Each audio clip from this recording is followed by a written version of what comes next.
Hello everyone and welcome to this channel because a lot of you are probably new here because of this one video. Today I wanted to try something new because I've always really liked Pokemon. I've always, as you can see by the other videos on my channel probably, and I've really been looking forward to this game. I really wanted to let people know about day one what my thoughts are on this game are about 5 or so hours into the game. So to start off, this game, gameplay-wise, is great and unique for Pokemon. It really changes the dynamic of Pokemon in a great way that's been needed for a long time.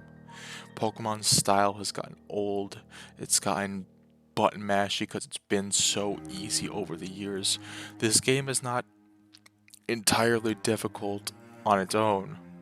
They do handhold you for a good amount of it, because the tutorial section for this game takes 40 minutes to an hour, and even then you're still in like a small kiddie area for the next several if you play the game like me and you want to explore.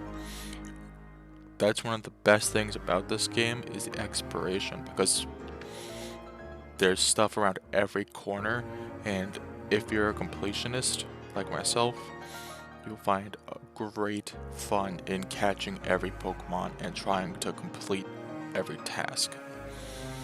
I'll get more into the missions and stuff later on though.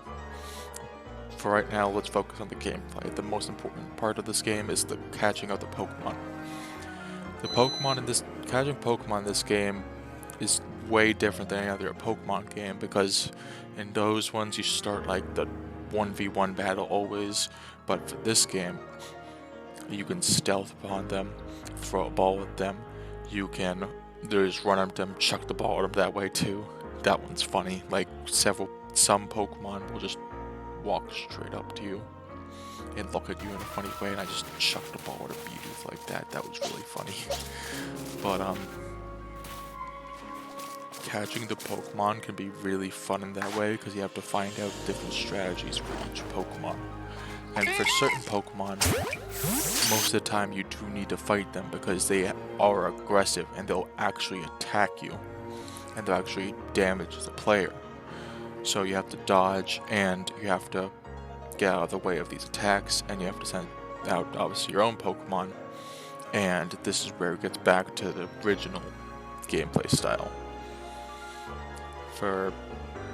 So each and every single Pokemon has their own different strategy to catching them, which I find to be really great.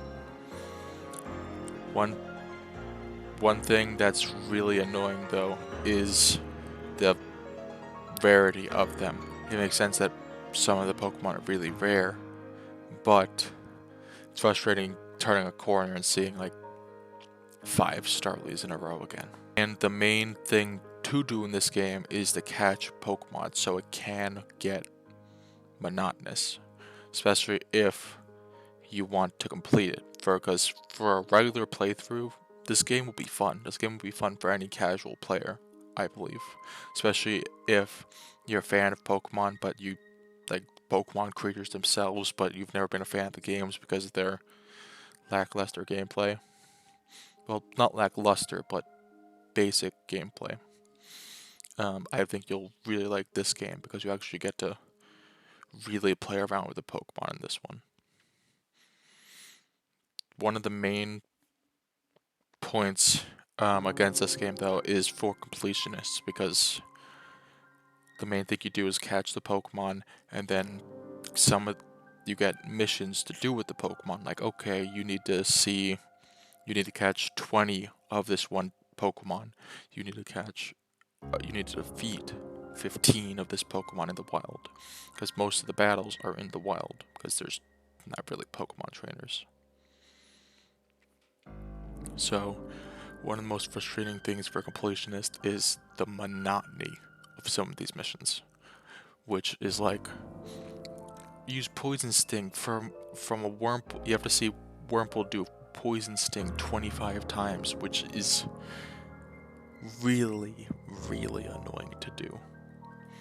One cool thing about it though is that it gets you to constantly swap out what Pokemon you have in your team, but it comes at the negative of later on in the game at some point you will have to grind those missions out, and it gets really, really monotonous because I've tried doing them myself and it's just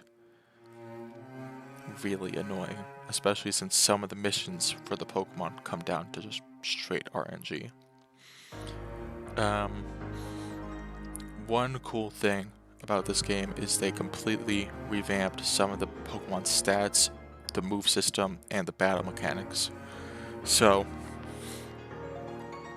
moves like Sword Stance just buff the offenses of the Pokemon in general.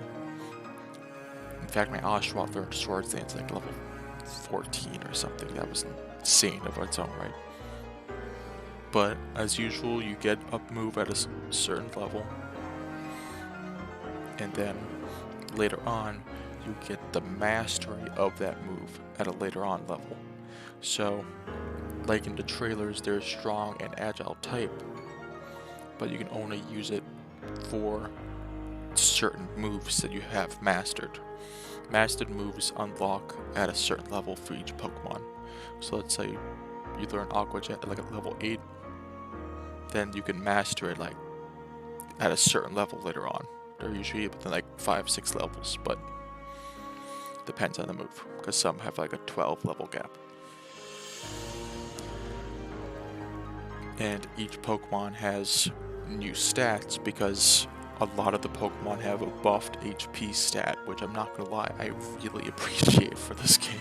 One of the things you'll find roaming the world, I think a lot of people have a problem with this in other games like Xenoblade Chronicles is the main contestant for this, is enemies that roam the world and will aggro you and are way stronger than where you're at. Because in the first area, you find Ponyta. But also in the first area, you find the first Alpha Pokemon called, that's a Rapidash, the regular Fire Rapidash. He's level 40, and he will one-shot anything on your team, and then he can wipe you out pretty easily since he's really strong. So I can understand why most people would be frustrated with this. I can see it as a very big reason to go back to areas later on, but I also see why people can be and would be incredibly frustrated with this part. Overall, though, this game really revamped everything that it needed to for Pokemon, for gameplay wise, and I really recommend it to any Pokemon fan because of that. But there are some other bad points. The graphics are overall average. They have some pretty moments. They have some moments I was like, oh, this looks pretty. But then there's also moments where like the models glitch out. Like if you look at the models like too head on, they will glitch in some areas.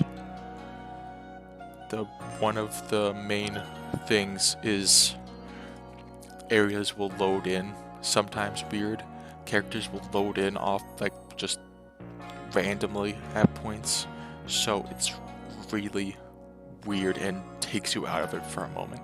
There is one moment where I was talking to one of the main characters, the rival of this game, and she motioned to talk to someone and they just spawned in and then spawned out. I don't know why that happened. There's also moments where like Bidoofs were flying in the air.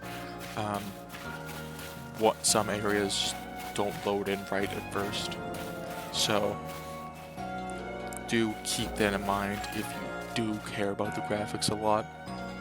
They're overall fine, they didn't take away from the experience, but I can also see why that's a problem for most people anyway, for some people. For the soundtrack wise, it's mostly ambient music with Pokemon cries in the background because you can hear the Pokemon cries all around you as you play the game. and I find that cool to be for the immersion factor. But again, I can understand why some people would prefer the original Pokemon game soundtracks over this one, which makes sense. But I can understand why some people would find it a fault in that too. But I find it works for the gameplay, especially since the regular Pokemon music, since you're in this areas instead of for like 20-30 minutes tops, you're in these areas sometimes for hours. So the original Pokemon soundtrack style would not really work for this series of games. My main takeaway, though, from this game so far is that, especially for casual players of Pokemon, this game is a must-buy. I recommend it. For overall, this game does have its problems, so I'd give it either an 8 or a 9. I'd say I'd give it an 8 if you're not a Pokemon fan. For a Pokemon fan, I'd give it a 9 or a 10. Even with the negatives, because it's a great step forward for the series overall. I thoroughly recommend it to any Pokemon fan. If you were on the fence before, I hope this helped you make a decision. Because right now, I'm really having fun playing this game. And I'd recommend it to any Pokemon fan watching. Other people, if you've wanted to get into Pokemon, then I'd recommend it to you over all of the Switch games, and yeah, all of the 3DS games too. I'd recommend this over any of those. So if you want to get into Pokemon, or if you're already into Pokemon, I recommend this too. If you don't, obviously if you don't like the Pokemon creatures, I don't recommend this one.